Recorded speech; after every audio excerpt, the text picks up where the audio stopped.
actually the heaviest aircraft ever to land at RAF Interview. We would sink their submarines before they sank our ships. And this was Britain's first H-bomb. I'm one of very few people who've been able to sit in here. A lot of those people did a lot for us to give us the way of life that we've got.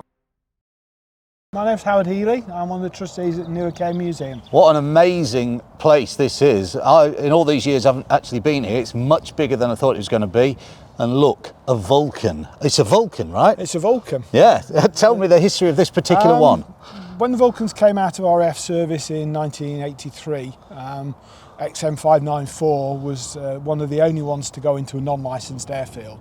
So all the main Vulcans that went out for disposal all went into licensed airfields.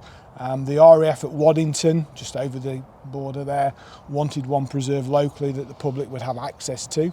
And here she is. Wow. Pre-Falklands War campaign, we were told we were going to get a Vulcan.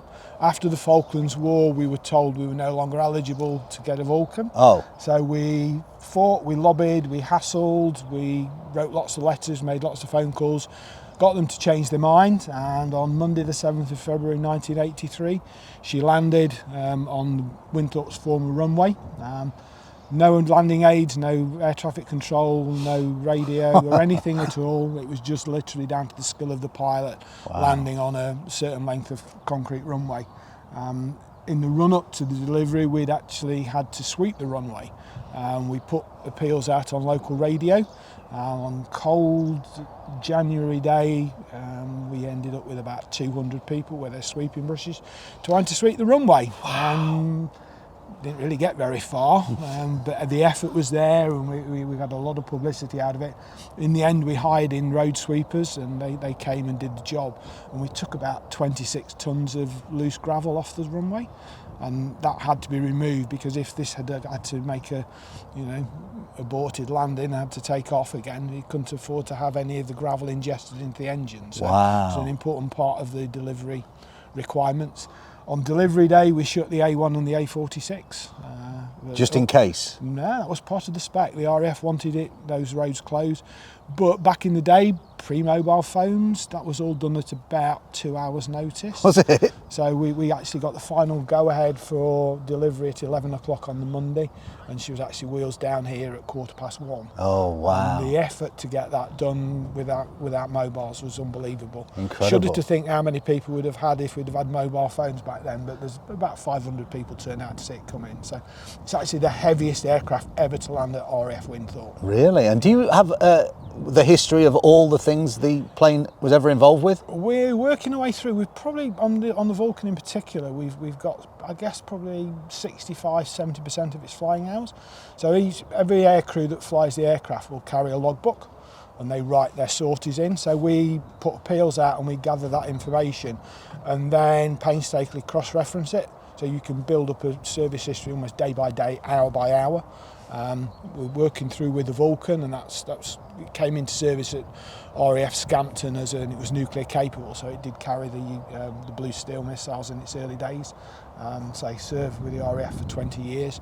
But we're gradually, we're still adding sorted details to it. I think probably going to look later onto the Shackleton. Yeah. On the Shackleton, we're up to probably 90% of its flying hours. Oh, wow. Well, already looking forward to that. But right now, I think we're going to have the honour of going inside, right? Yeah, we're going to go in.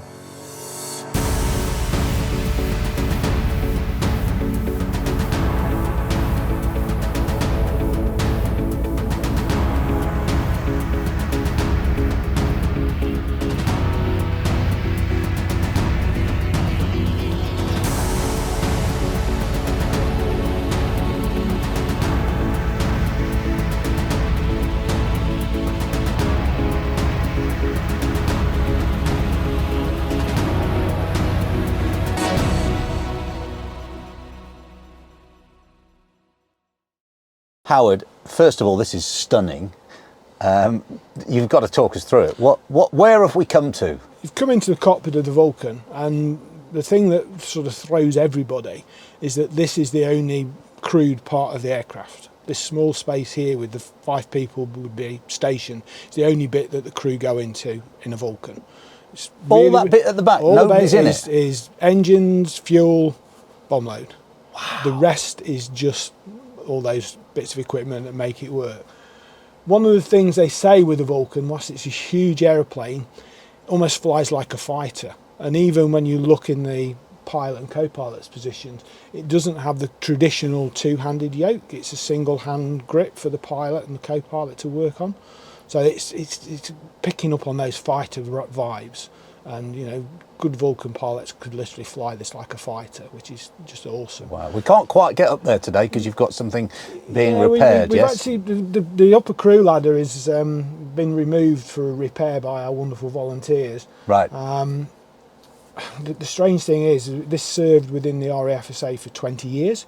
We've had it for 42 years, so it sort of get a bit of wear and tear. Yes. So it made it a bit awkward for us climbing up to get to the rear seats. But normally there'd be a ladder there that you go up into, and they say go into the front seats.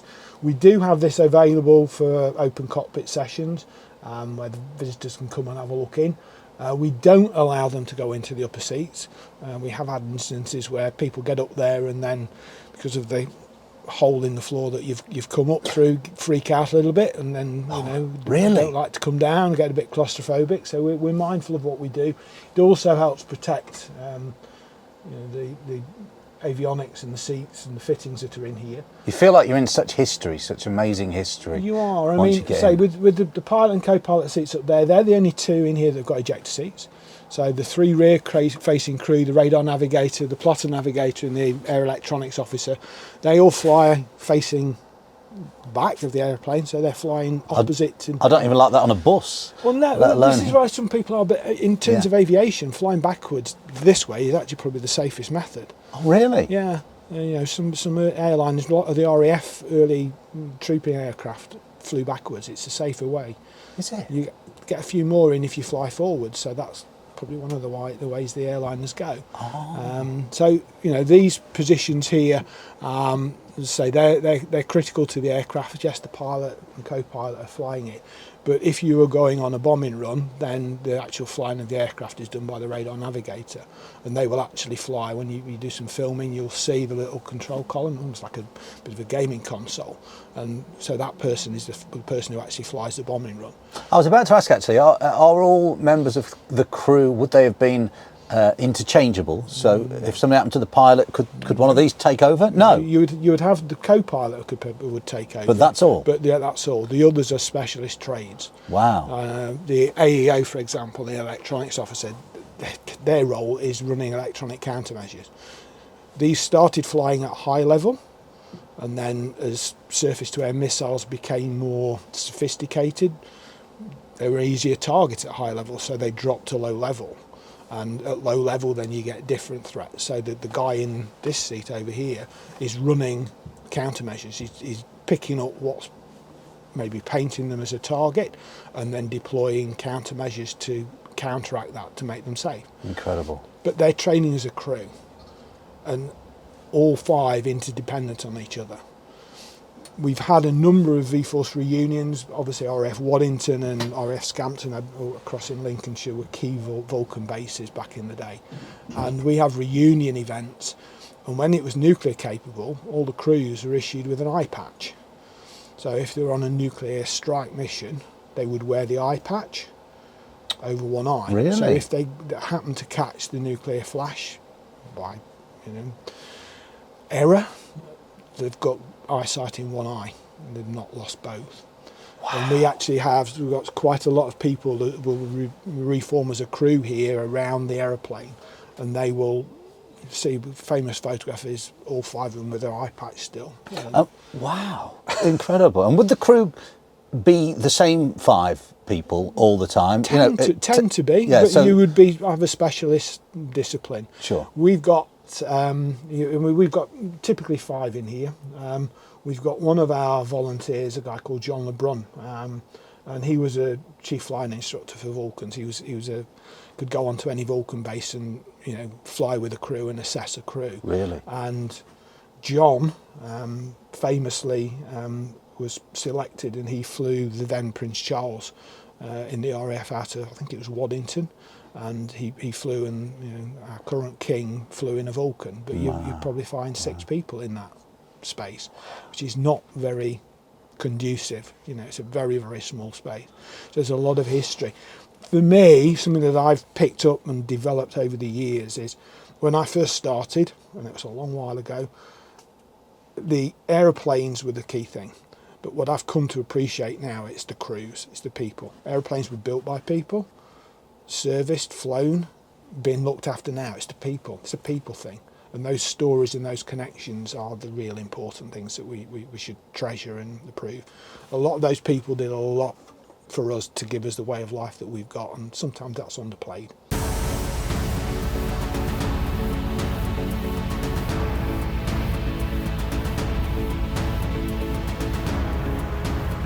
Squadron leader retired Brian Withers of Royal Air Force.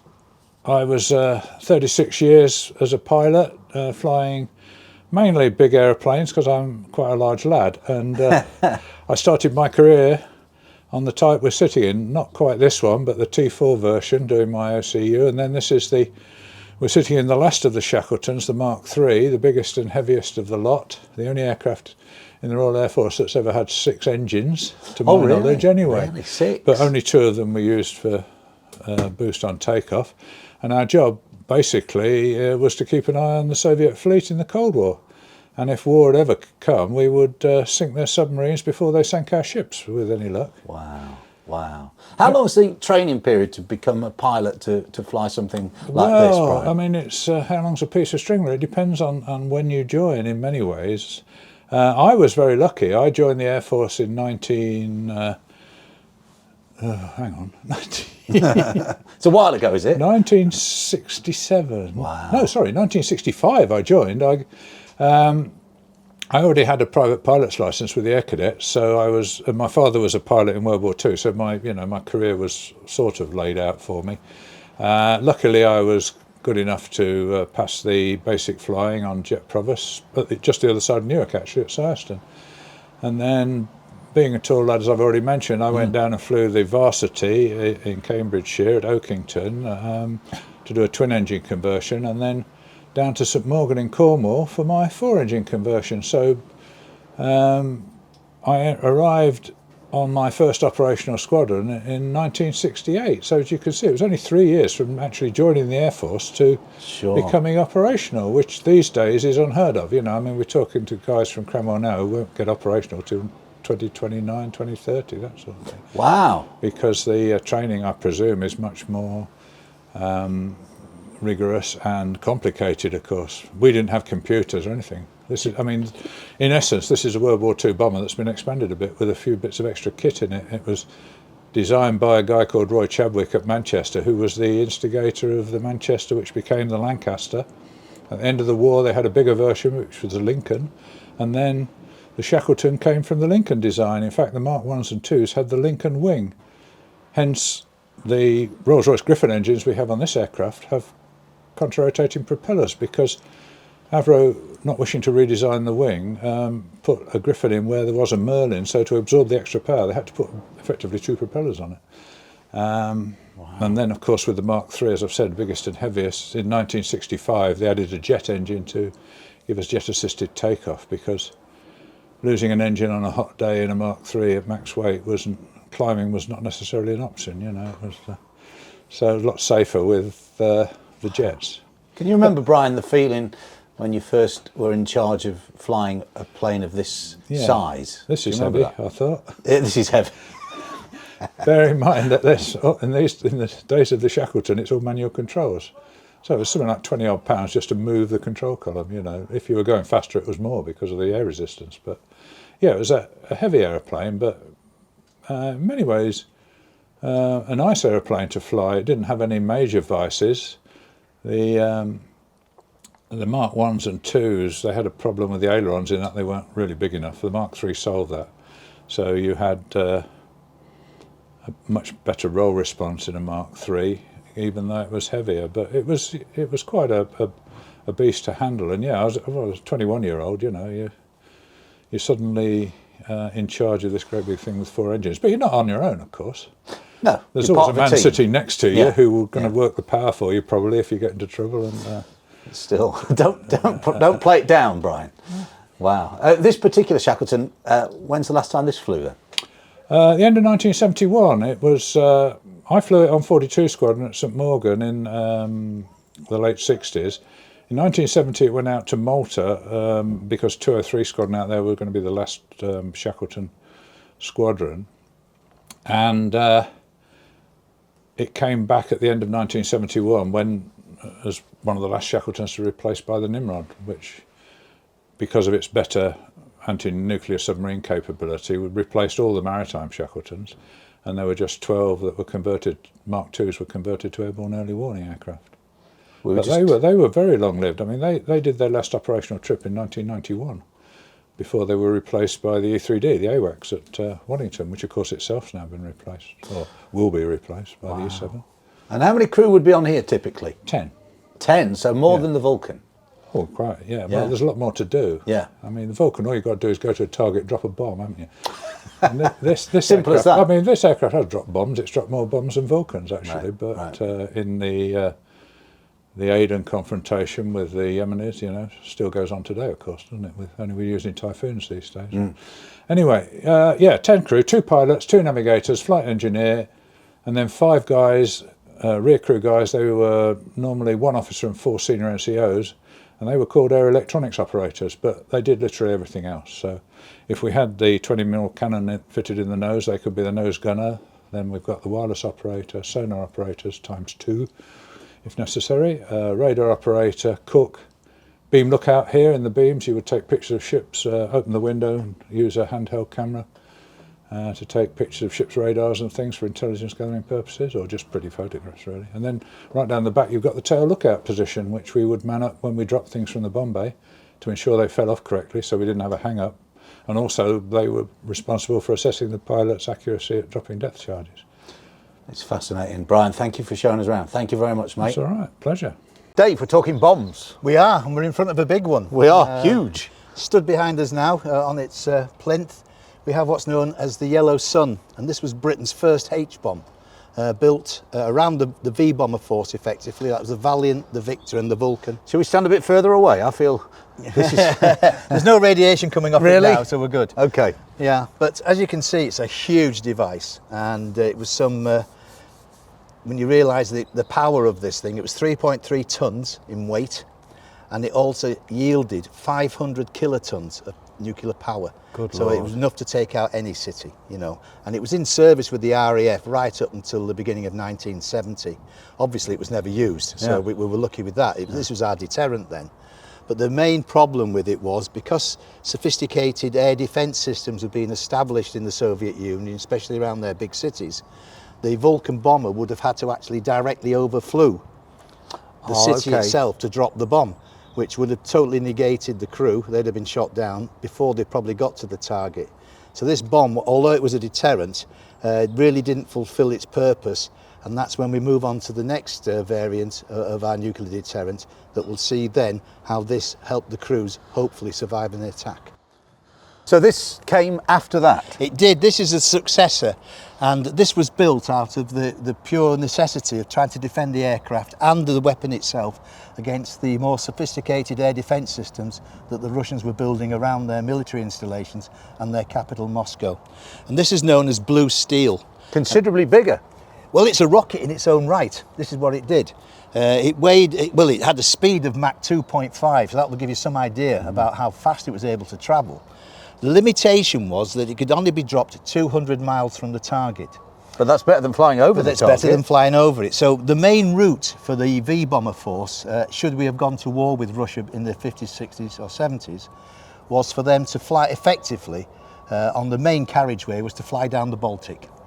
The middle of the Baltic, stand off from the Russian area there near Leningrad and release their weapon. And that was what this was built to do. It had a fantastic GPS system on board, way ahead of its time. The navigation system on this was so good that the crews on the Vulcan themselves didn't used to use their own navigation radar. They used to switch and use this in flight because it was so accurate. Wow. And then once they got within their 200-mile range, they would climb up to a certain altitude for release, fire this away. This would get up to a speed, as I said, of 2.5 Mach, and then would head to target and take out the target. And with that all being said, is 200 miles enough to get out the way Again, before? no, it isn't. I mean, It's not. Let's talk about the crews. We've talked about the aircraft today, but what people don't understand is that any time that we sent our V forces to attack Russia meant that they'd already started to attack us. We were a deterrent against an attack. We were never going to attack them first. That meant that when we were scrambling our bombers, missiles had already started either to land in the UK or were on their way, which meant that a lot of the places that these aircraft took off from would be toast. They wouldn't have anything to come back to anyway. So each crew was allowed to design its own escape and evasion after any attack. And they kept this very secret. And a lot of the crews had the idea that if they didn't get shot down, they knew there was nothing coming back to. Lincolnshire would have been toast with several nuclear warheads landing here. They were going to aim to get into Central Asia or somewhere like that, where they could either land or bail out and theoretically make their way somewhere safe. That was their own job. But once they'd released their weapon, their job was complete. After that, it was survival of the crew. And that's how they operated. Wow. They realised that their families were probably all gone back in the UK. What would be worth coming back to? Cities obliterated, radiation everywhere. There probably wouldn't have been anything to return to. So that was the plan. Howard, we're in Hangar 2, and many people's favourite aircraft is behind us. Yeah, I mean, Hangar 2, I often get asked what's my favourite aeroplane. The Vulcan's on the list, the Viggen's on the list, but I actually cheat and actually say Hangar 2. I was involved with the lottery project back in 2003-04. I did the bid. We were granted £453,000 of lottery funding to put up Hangar 2. It enabled us to get another 18 aircraft under cover. We drew down every penny of that. We put in about another 100,000 of our own funding to partnership it. So it's a massive, massive project for us. Really, really important. Helps slow the work down that's required on restoring aircraft. But then enables us to bring in things like the Saab Viggen. The Saab Viggen came in to the museum in 2006, just after the building was put up. Something like 30 Saab Viggens went into museums across Europe. This is the only one in a museum in the UK. And of all the aircraft that went for disposal, this was the only one that was actually taken to pieces. So we didn't have the facilities at Winthorpe to accept a fast jet of this type. So we managed to negotiate with the Royal Air Force and we got permission to deliver it to RAF Cranwell. But then we had to go to RAF Cranwell and take it to pieces and move it by road. I had some conversations with a gentleman called Sven Schwalbaum in Norway in the museum at Bodo, and explained our plans, how we were going to dismantle the Viggen. And I distinctly remember the very short response that I got from it. I explained everything what we were going to do. And I said, "Do you have any comments, Sven?" He says, "Yeah, big job." Big job. Big job. In Sweden, they operated them off the roads. A lot of the service stations are equipped to service the Viggens. Most aircraft come with something called an AP, an air publication, which is basically a bit of an instruction manual to take it to, so we had to look after it, take it to pieces. We didn't have any AP for the Viggen. That's incredible. So Yeah. you just had to take it apart? Yeah, we had to. What we did was we went round, and a lot of the nomenclature on the aircraft was in Swedish. So we photographed it. And our then restoration manager, sadly passed away, but he used to live in Ruskington. And he got a bit of a reputation in Ruskington because every Thursday afternoon, Mr. Leggett used to go to the library and speak Swedish to the librarian. And he was getting literal translations of what was behind each panel, so we knew, or to work out whether it's safe to do it. I liken it to a bit like doing IKEA furniture, Yeah. but without the instructions. Or a giant airfix? Yeah, a giant airfix, but IKEA with the Swedish connection. Of course, You know, it's complicated. Took us something like 4 months to dismantle it. We were working to risk assessments and method statements that complied with the RAF and Serco at Cranwell. We got some brilliant support from those people. A lot of people said it couldn't be done. And It's been done. It's been done. We like a challenge, and to be able to do that, and for people to get the opportunity to look at a Viggen up close. We do cockpit viewings. You might get a quick chance to have a look in the Viggen cockpit. It's the only one anywhere in the UK. But again, the Lincolnshire connection came to Cranwell. Came out of Cranwell early on a Sunday morning to avoid Waddington Airshow traffic. You know, we had a time designated to move that we do it before the air traffic builds up. So, you know, we work with people and build things, and say a fantastic building. One of my favourite, I've had a quick look as we came in today, we've got a little owl lives in here as well, so if you have school visits, you can spot the owl that's in here. Just leave calling cards on some of the aeroplanes, which is we now have an owl poo patrol. So pesky, you know, owl. No, it's good. We've put up nesting boxes outside, but we can't get it outside. Likes it and whatever, but yeah, it's a really rare aeroplane that we're proud of, along with all the other aircraft that are in here. So 4 months to take to bits. How long to put back together? I think it was about 6, right. But we weren't quite. We got a little bit more flexibility how we did it. We did the basic reassembly at the far end of the building. We actually worked with a crane through the roof, so we do a flexible approach. We'd learnt a little bit on the dismantling, and make it a little bit easier when you're putting it back together again. But a lot of work. But it's been deactivated. That's one of the agreements. We would never ground run it or anything like that. But it's complete, and it's a beast. You know. Now, Howard, about that cockpit. Yep. Up you go. Look at this, incredible. There's not much leg room, and I'm well out of my depth, but what an honour to be in here. I'm one of very few people who've been able to sit in here, and it feels pretty special.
What have we got behind us now, Dave? Well, we're in front of now is one of the most iconic post-war British aircraft. One of the last really that was designed purely in this country. And this is known as the English Electric Lightning. And this is a T5 variant. And these aircraft were really the mainstay of our air defence against the Russian threat through the 60s and into the mid-80s when it went out of service. As you can see here, it's armed with 2 air-to-air missiles, but its limitation was that it was originally developed as an experimental aircraft, which was that good they put it into production. What they didn't really have much luck with was fuel capacity. It very quickly ran out of fuel. It was such a powerful aircraft with its 2 engines that it could only stay in the air roughly for around an hour and a bit. Oh, really? So they had to really come up with refueling pods for it, and they also developed quite a strange design, which was to put over-wing fuel tanks on either side of the cockpit area, which left it looking quite strange really, and did slightly degrade its potential for what it was constructed for. Because when you said about how long it was in service, it didn't seem all that long. Is that one of the reasons why? It was a long-serving aircraft. It was designed in the late 50s. You know, we've got to remember that. And it was at the time when British aviation was really pushing itself forward to compete against mainly the Americans. This particular aircraft was only exported in the end to Saudi Arabia. They took a number, as we did, but American aircraft really and their sales teams had far more success than we did on the international sales scene. But an extremely good aircraft. I know several pilots who have flown this. They said it was just their favourite machine. And when you see it in the air flying and its manoeuvrability, etc., and its rate of climb, which was absolutely stunning, you can understand why they enjoyed it. Its ceiling height, and I've got to be corrected on this, but it was around 60,000 feet, which was quite incredible. Even comparing today's aircraft, it gives you some idea of the capacity that this airframe had. So for its time. shortcomings that might be found, like the fuel consumption, it doesn't mean they come out of service. They think of ways around They have to think, because we had so many, and this particular airframe belonged at RAF Binbrook in Lincolnshire. We had so many that we had to really think about how we were going to keep this aircraft effective for such a long time, and that's what they did. It intercepted many of the Russian bomber aircraft that flew down the North Sea probing our defences, and was scrambled on many occasions to intercept them over the North Sea and near northern Scotland. You know, so it was a powerful aircraft. It could do its job for the time. Its armament could have been better. It was equipped with what's known as fire streak missiles, which were slightly outdated. It could have well done with what's known as AIM-7 missiles, but they never did put those on there. But it did its job, and it was an effective aircraft for us. So much history to see here at Newark Air Museum. It's incredible.